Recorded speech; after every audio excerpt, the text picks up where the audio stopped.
네, 오늘은 대림절 첫 번째 주일이고 대림절 첫 번째 시리즈 설교 기다림이라는 제목으로 하나님 말씀 함께 나누도록 하겠습니다.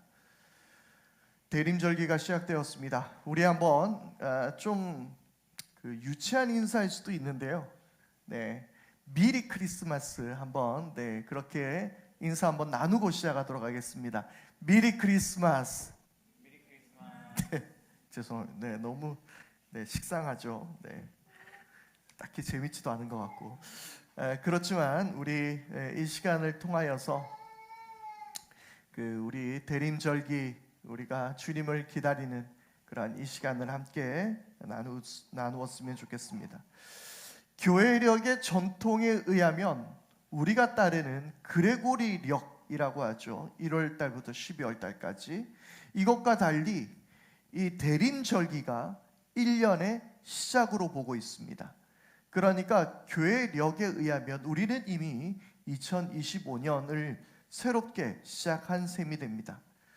대림절기, 이 대림절기는 무엇보다 기다림의 절기입니다. 예수님이 이 땅의 구원자 메시아로 오기 전 모든 사람들은 주님이 오시기를 간절히 기다렸습니다. 이스라엘 백성들은 고통 속에서 신음하며 그들의 메시아가 오시기를 그들은 기다리고 또 기다렸습니다. 우리가 지난 금요 월십 나잇 찬양으로 함께 불렀던 곡이기도 하죠. 곧 오소서 임마누엘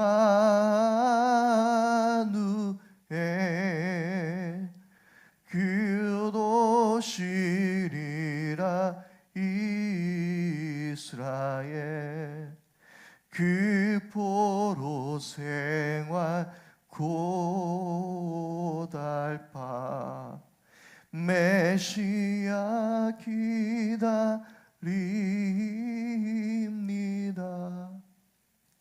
이 찬송은 비참하고 고달픈 삶을 구원하실 메시아를 간절히 기다리고 바라는 이스라엘 백성들의 마음을 노래하고 있습니다. 참으로 그들은 나라를 잃은 시간이 너무나도 길었고 가난과 폭압으로 고통의 시간을 보내고 있었던 것이죠. 우리나라 역시 35년간에 넘는 시간을 일제강점기 속에서 비통과 서러움의 시간을 보냈던 민족입니다. 그리고 마침내 우리는 1945년 8월 15일 광복을 맞이했었죠.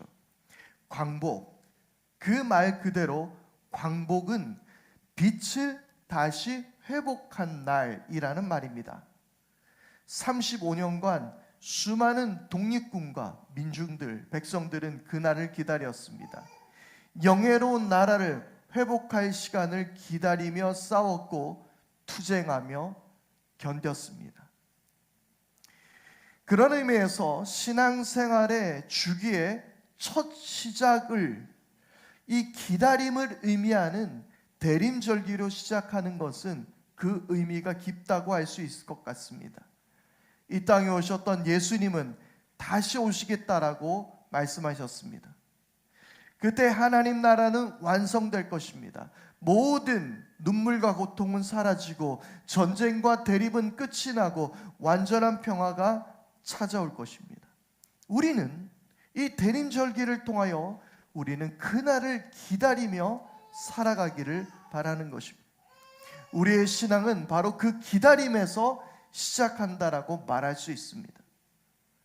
오래전 김기성 목사님의 설교 중에 이런 말씀을 하셨습니다. 한 시인의 말을 빌리며 시간은 과수원 같기도 하고 사막 같기도 하다라고 합니다. 우리의 삶은 기쁘고 행복할 때도 있지만 고통과 아픔의 때도 있다는 것이죠. 그러나 이 아픔의 때는, 사막과 같은 아픔의 때는 절망에 빠지지 않기 위해 안간 힘을 다해 버텨내야 하는 것입니다. 그래서 과수원에서 즐거워하는 것도 우리의 인생이고 사막에서 버티는 것도 우리의 인생이라고 합니다. 그러나 우리는 사막의 시간에서도 마냥 이 시간이 지나가기를 바라는 것이 기다림과 소망 속에서 우리가 오늘을 살아가는 것, 우리가 그것을 우리는 깨달아야 하는 것이죠. 이 마냥 이 시간이 지나가기를 바라는 것이 아니라 우리가 참으로 기다림과 소망 속에서 주님을 바라는 것, 바로 그것이 우리의 신앙이며 그것이 무엇보다도 중요하다라는 사실입니다. 오늘 우리는 할 수 있는 감사를 하고요, 오늘 우리는 해야 할 기도를 하고, 오늘 우리 각자에게 하시는 하나님의 말씀에 귀를 기울일 줄 알아야 하는 것입니다. 그러면서 우리는 기다림의 시간을 살아가는 것이죠. 오늘 우리는 말씀 속에서 그 사막과도 같은 그 인생의 시간을 걸어가고 있는 한 시인을 만나게 됩니다. 오늘 우리가 읽었던 시편 130편의 이 말씀은, 이 시편은 라틴어 번역의 첫 구절을 따서 데 프로프틴스라는 이름으로 불리는 시편입니다. 데 프로프틴스, 이 말은 깊은 곳에서라는 뜻입니다. 깊은 곳에서, 깊은 곳에서 주님을 간절히 찾으며 주님의 용서와 구원을 이 시편은 노래하고 있습니다. 우리 모두는 깊은 물속과 같은 때가 있지 않습니까? 내 힘으로 어떻게 해볼 수도 없고 한 줄기 빛조차 느껴지지 않은 캄캄한 어둠의 때가 있습니다. 우리 인류가 깊이가 11km나 되는 심해에 쉽게 갈 수 없는 이유 중에 가장 큰 이유가 무엇입니까? 바로 강철도 휘어지게 만드는 수압입니다. 타이타닉이 발견되었던 그 심해에서 그 수심 4,000m인데요. 이 4,000m의 수압은 지상의 400배라고 말합니다. 4톤의 무게의 코끼리가 10마리가 머리를 내리 누르는 것 이상의 압력이 그 수심 4,000m의 수압입니다. 가장 깊은 심해인 마리아나 해구의 경우에는 지상의 1,000배가 넘는 그 압력이 있다고 합니다. 과연 이 깊은 물속을, 이 심해와 같은 물속을 이 시인은 얼만큼 이해했는지 모르지만 정말 우리의 삶을 코끼리 10마리가 짓누르는 것과 같은 압박과 아픔이 우리를 더욱 힘들게 할 때가 있습니다. 그런 깊은 물속에서 시인은 주님을 간절히 찾고 있습니다. 제가 아주 어릴 적의 이야기입니다. 제가 아주 어릴 적에 이 계곡에 놀러 갔다가 물에 빠진 적이 있습니다. 아직도 그때의 일이 저에게는 생생합니다. 당시에 아무도 제가 물에 빠졌는지 알지 못했습니다. 저는 제가 물에 빠져 있다는 사실을 어떻게든지 사람들에게 알려야만 했습니다. 수영을 할 수 없었어요. 있는 힘껏 바닥을 발로 찼습니다. 그리고 순간 잠깐 떠오를 때 최대한 손을 위로 펼쳤습니다. 그렇게 몇 번을 뛰어 올랐습니다.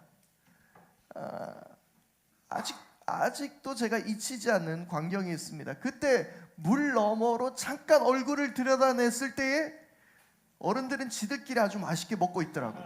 놀고 있더라고요. 저는 죽겠는데 저는 아직도 그 모습이 너무나 생생합니다. 그런데 그러자 어디선가 튜브를 탄 아이가 나타났고 힘을 다해서 그 튜브를 저는 붙들었습니다. 사실 이 이야기는 제가 이 이야기를 하고 있는 것 자체가 스포일러죠. 그날 살았으니까 제가 이렇게 여러분들과 함께 말씀을 나누는 건 아니겠습니까? 당연히 그날 저는 겨우 목숨을 건질 수 있었습니다. 정말 간절히 사람을 찾았습니다. 누구라도 붙들고 싶었습니다. 내 목숨이 오가는 상황이기에 저는 간절할 수밖에 없었습니다. 여러분, 그렇게 간절하게 누군가를 찾고 구하고 그렇게 매달린 적이 있으셨습니까? 그런 깊은 절망 가운데 힘들었던 적, 그것이 지금 아니면 그랬던 기억, 아니면 앞으로의 어쩌면 우리의 인생에 찾아올 그런 일이 될 수 있는지도 모르죠. 요셉 역시 깊은 절망을 경험했던 사람이었습니다. 형제들에게 버림을 당했습니다. 의지할 곳 하나 없는 이국 땅에 종으로 팔려갔습니다. 거기에다 그는 감옥에까지 잡혀갔습니다. 보고 싶은 아버지도 동생도 형제들도 볼 수 없는 상황에 처해졌습니다. 그러나 그가 그 깊은 절망 속에서 유일하게 의지했던 것은 하나님입니다. 그래서 말씀을 볼 때 그가 있었던 모든 곳에서 요셉은 하나님을 경외하였고 그는 하나님 앞에서 신실했었습니다. 다윗 역시 절망과 같은 시간을 보내야 했습니다. 사울 왕에 쫓겨서 그는 한 번은 가드 왕인 아기스 앞에서 자신을 알아본 신하들 때문에 자신의 정체를 숨기고자 미친 척 했던 적도 있었습니다. 그는 깊은 구렁텅이와 같은 아굴람 굴 속에 자신의 몸을 피하여 살아야만 했던 것입니다. 그런 그 깊은 어두움 속에서 아기스 왕에서 미친 척 했어야 하는 그 상황에서 그는 하나님을 의지하며 그는 하나님을 찾았습니다. 시편 34편 4절에서 6절의 말씀인데요, 이 시편 34편이 바로 그 아기스 왕에서 미친 척 할 때 다윗이 지었던 시편입니다. 내가 주님을 간절히 찾았더니 주님께서 나에게 응답하시고 내 모든 두려움에서 나를 건져내셨다.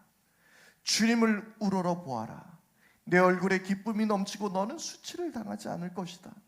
이 비천한 몸도 부르짖었더니 주님께서 들으시고 온갖 재난에서 구원해 주셨다.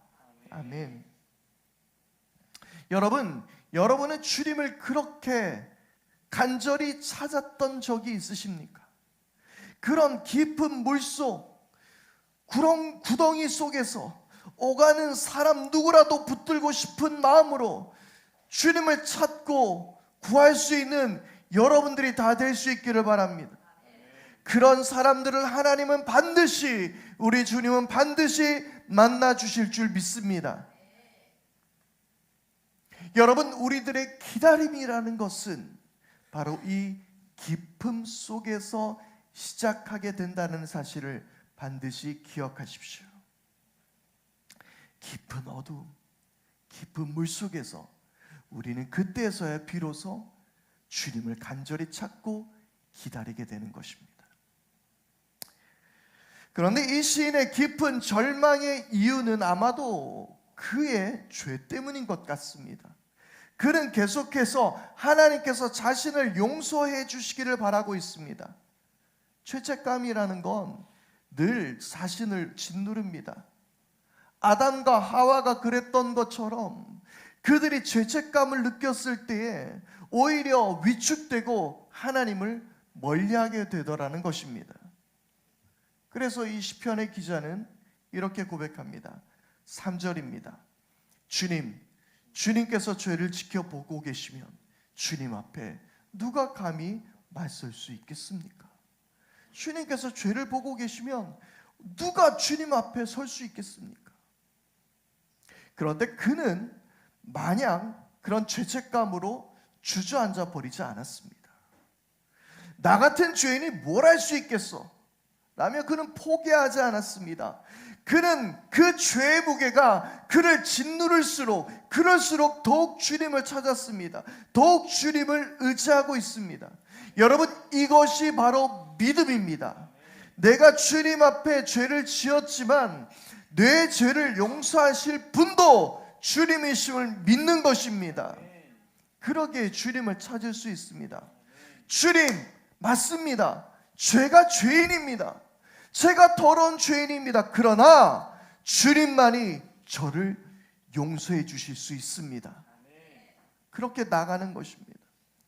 우리가 사랑하는 찬송가 중에 이런 찬송이 있습니다. 천부여 의지 없어서 손들고 옵니다. 주 나를 외면하시면 나 어디 가리이까. 그런데요, 이 찬송의 옛날 버전이 있습니다.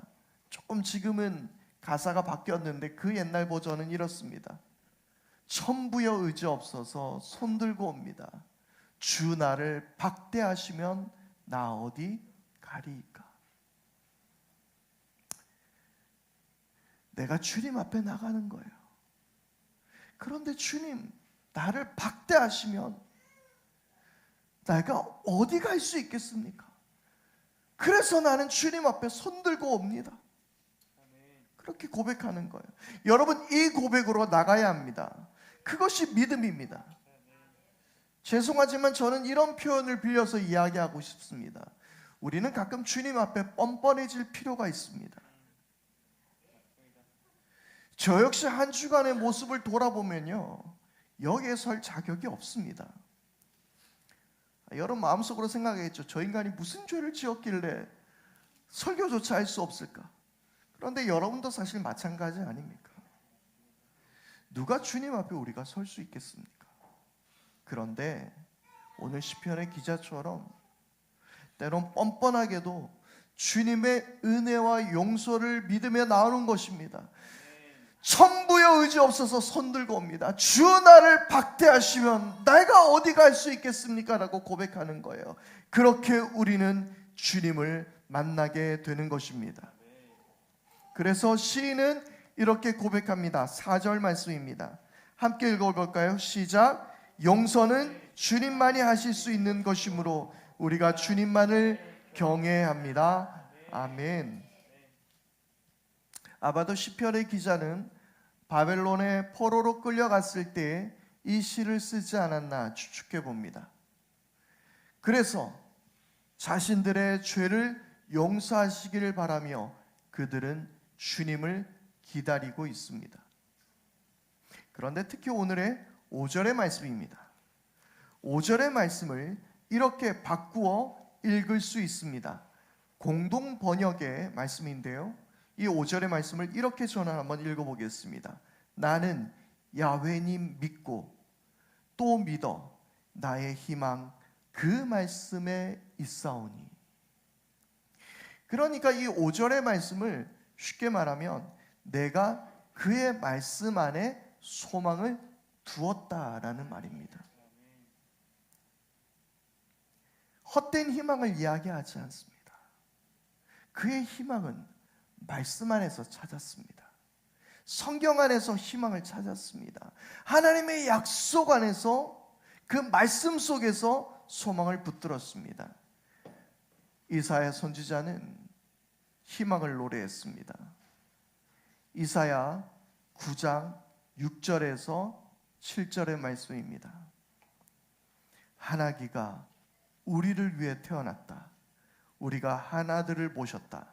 그는 우리의 통치자가 될 것이다. 그의 이름은 놀라우신 조언자, 전능하신 하나님, 영존하시는 아버지, 평화의 왕이라고 불릴 것이다. 그의 왕권은 점점 더 커지고 나라의 평화도 끝없이 이어질 것이다. 그가 다윗의 보좌와 왕국 위에 앉아서 이제부터 영원히 공평과 정의로 그 나라를 굳게 세울 것이다. 만군의 주님의 열심히 이것을 반드시 이루실 것이다. 아멘. 이사야 선지자는 하나기가 우리를 위해서 나실 것이고 그는 이 땅을 다스릴 왕이 되실 것이라고 노래했습니다. 예레미야 선지자도 희망을 선포하며 말합니다. 예레미야 31장 31절에서 33절의 말씀입니다. 그때가 오면 내가 이스라엘 가문과 유다 가문에 새 언약을 세우겠다. 나 주의 말이다. 이것은 내가 그들의 조상의 손을 붙잡고 이집트 땅에서 데리고 나오던 때에 세운 언약과는 다른 것이다. 내가 그들의 남편이 되었어도 그들은 나의 언약을 깨뜨려 버렸다. 나 주의 말이다. 그러나 그 시절이 지난 뒤에 내가 이스라엘 가문과 언약을 세울 것이니 나는 나의 율법을 그들의 가슴 속에 넣어주며 그들의 마음판에 새겨 기록하여 나는 그들의 하나님이 되고 그들은 나의 백성이 될 것이다. 나 주의 말이다. 아멘. 그렇게 희망을 노래합니다. 에스겔 선지자는 마른 뼈들이 살아나는 환상을 우리에게 전했습니다. 또 스가랴 선지자는 이렇게 말씀합니다. 스가랴 9장 9절의 말씀입니다. 도성 시온아 크게 기뻐하여라. 도성 예루살렘아 환성을 울려라. 내 왕이 내게로 오신다. 그는 공의로우신 왕, 구원을 베푸시는 왕이시다. 그는 온순하셔서 나귀 곧 나귀 새끼인 어린 나귀를 타고 오신다. 아멘. 이 희망을 그들은 노래했습니다. 시인의 기다림은 막연한 시간의 지남이 아니었습니다. 말씀 안에서 그는 믿음으로 주님을 기다렸습니다. 선지자들의 그 희망을 노래한 예언을 꿈꾸며 주님을 기다렸습니다. 이스라엘 백성들은 그렇게 메시아를 기다렸습니다. 기다리는 이유가 무엇입니까? 여러분 무언가를 기다려 보신 적이 있으시죠? 우리가 무언가를 기다리는 이유는 확신이 있기 때문입니다. 엘리베이터 앞에서 우리는 왜 엘리베이터를 기다립니까? 반드시 버튼을 누르면 내려올 것이라는 확신이 있기 때문입니다. 그런데 한 10분째 그 층에서 머물러 있습니다. 그러면 확신이 서지 않죠. 저 누가 잡아놓고 저거 이러면서 이제 계단을 타고 올라갈 때도 있습니다. 여러분 버스를 기다리는 이유는 무엇입니까? 버스가 반드시 올 것이라는 확신이 있기 때문입니다. 일제강점기 우리 민족은 반드시 나라를 찾을 것이라고 확신했습니다. 그래서 싸웠습니다. 저 극악무도한 일제가 반드시 패망하게 될 것이라고, 그래서 나라를 반드시 찾을 것이라는 염원과 확신이 그들의 가슴 속에 있었기 때문이었습니다. 그런데 확신이 없었던 사람들, 믿지 못했던 이들, 기다리지 못했던 이들은 일제의 앞잡이가 되거나 소망을 잃어버린 채 살았던 것이죠. 여러분 주님을 기다릴 수 있기를 바랍니다. 여러분 우리는 로또 1등 당첨을 기다린다라고 말하지 않습니다. 그저 간절히 소원할 뿐이죠. 희망일 뿐이지 그것이 우리의 삶의 희망이 되지는 않습니다. 여러분 이 말을 주의해서 들으십시오. 그것이 우리에게 희망이 됐다. 여러분 우리는 무언가를 희망한다 라는 말과 그것이 내 삶의 희망이 된다라는 의미는 조금 다릅니다. 로또 당첨이 되기를 희망할 수는 있습니다. 그러나 로또 당첨이 우리의 인생의 희망이 되지는 않습니다. 여러분 우리는 주님 오시기를 희망하는 것이 아닙니다. 주님이 오실 것이 오늘 우리의 희망이 되는 것입니다.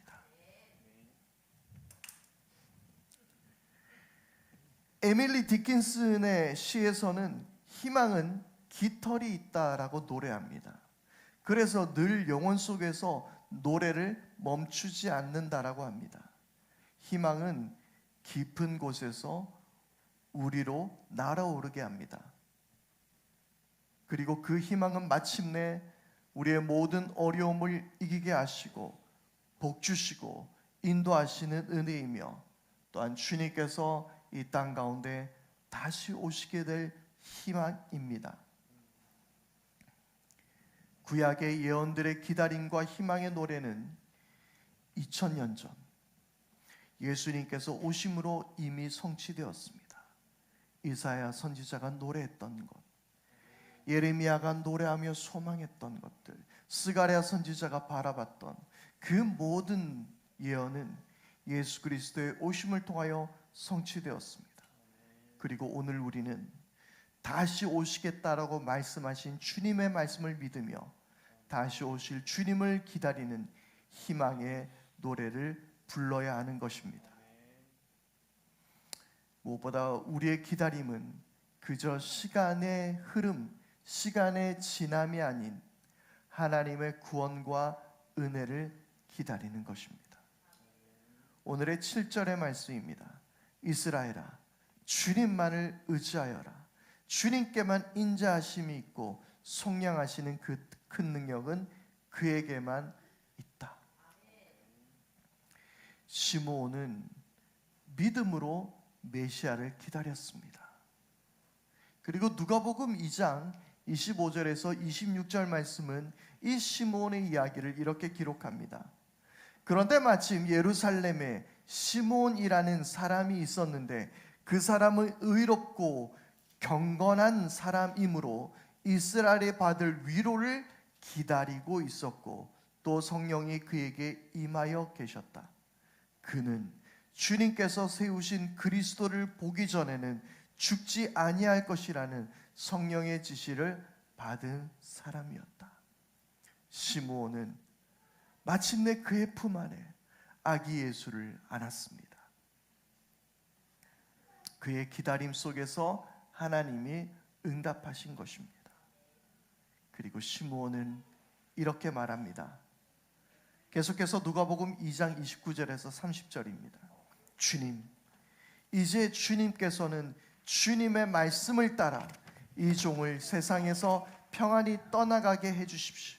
내 눈이 주님의 구원을 보았습니다. 할렐루야.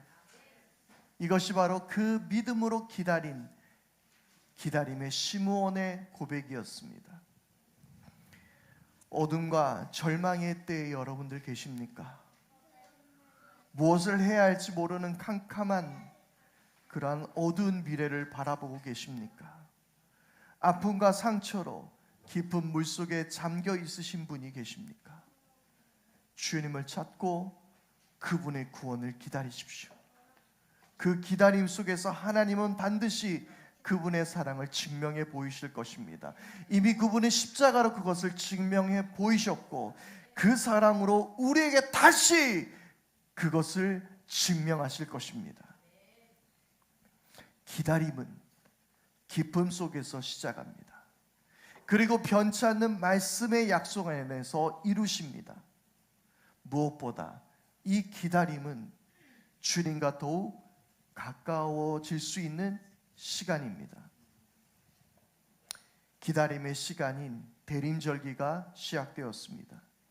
2000년 전 이스라엘이 포로 생활에 고달파 메시아를 기다렸던 것처럼 오늘도 우리는 주님께 소망을 두고 우리에게도 오셔서 우리를 구하시기를, 이 민족을 구하시기를, 그리고 교회의 부흥을 기다리며 주님의 약속들이 이루어지기를 기다릴 수 있는 오늘 우리 모두가 다 될 수 있기를 바랍니다.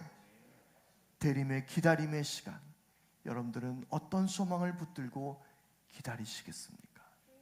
이 시간 오늘 주님의 말씀을 기억하면서 그 주님의 시간을 기다리며 주의 뜻이 우리의 삶 속에 이루어지기를 소망하며 함께 찬양하며 주님 앞에 나가겠습니다. 함께 찬양합니다.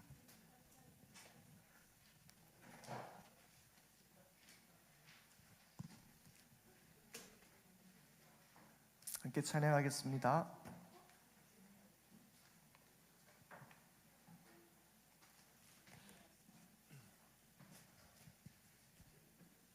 주님의 시간에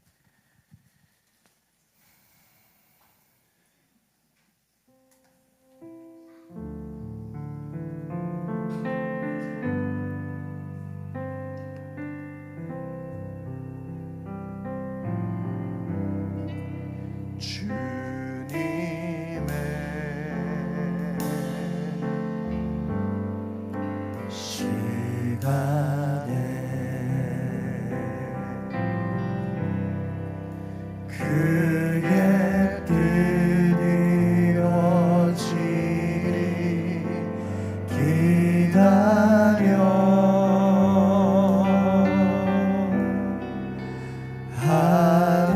하루하루 살 동안 주님 인도하시리 주 뜻 이룰 때까지 기다려 그때를 기다려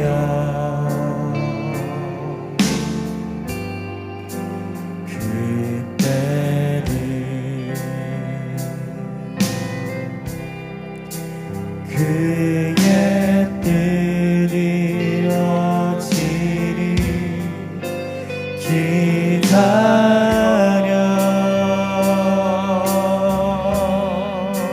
주의 뜻 이루어질 때 우리들의 모든 것 아름답게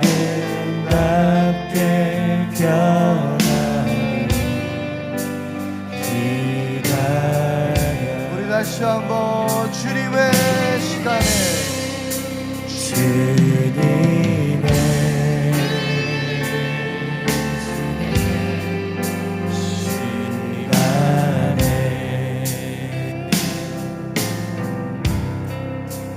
그의 뜻 이루어지리 기다려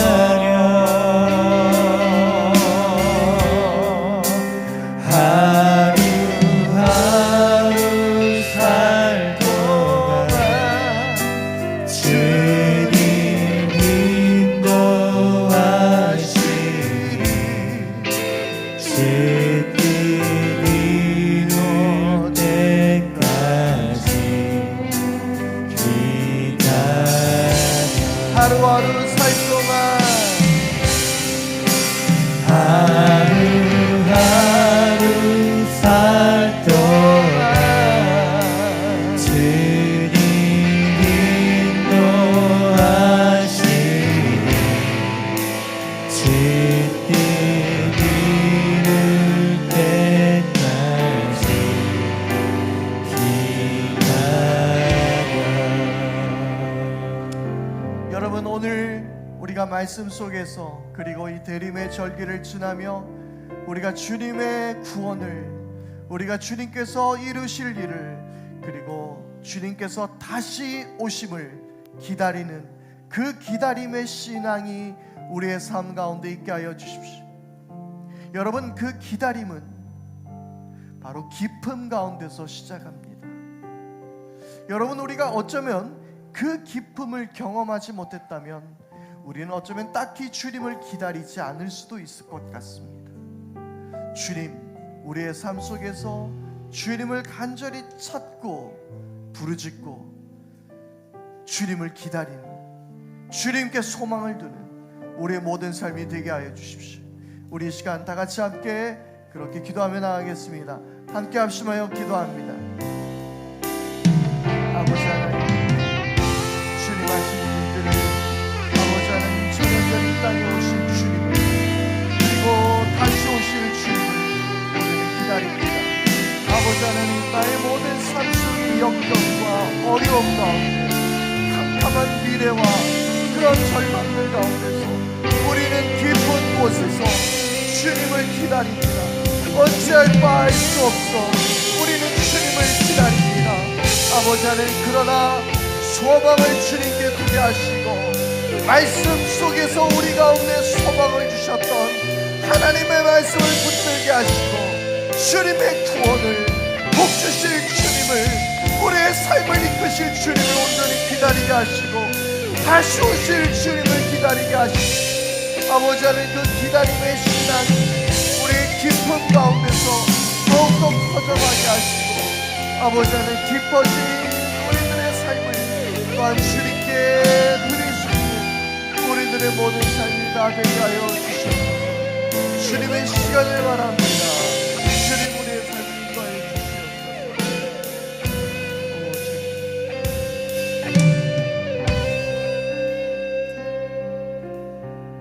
주님, 이 대림의 절기에 우리가 주님을 온전히 기다립니다. 기다림의 신앙을 주시옵고 우리의 모든 문제를, 그리고 우리들의 모든 삶의 고민과 어려움을, 그리고 우리의 구원을, 그리고 다시 오실 주님을 기다리며 살아가는 우리 모두가 되게 하여 주시옵소서. 다시 오실 주님을 기다리며 신앙을 고백하며 살았던 우리 사도들의 신앙의 고백을 따라 우리도 이 시간 말씀 앞에 결단하며 사도신경으로 우리의 신앙을 주님 앞에 고백하오니, 나는 전능하신 아버지 하나님, 천지의 창조주를 믿습니다. 나는 그의 유일하신 아들 우리 주 예수 그리스도를 믿습니다. 그는 성령으로 잉태되어 동정녀 마리아에게서 나시고 본디오 빌라도에게 고난을 받아 십자가에 못 박혀 죽으시고 장사된 지 사흘 만에 죽은 자 가운데서 다시 살아나셨으며 하늘에 오르시어 전능하신 아버지 하나님 우편에 앉아 계시다가 거기로부터 살아있는 자와 죽은 자를 심판하러 오십니다. 나는 성령을 믿으며 거룩한 공교회와 성도의 교제와 죄를 용서받는 것과 몸의 부활과 영생을 믿습니다.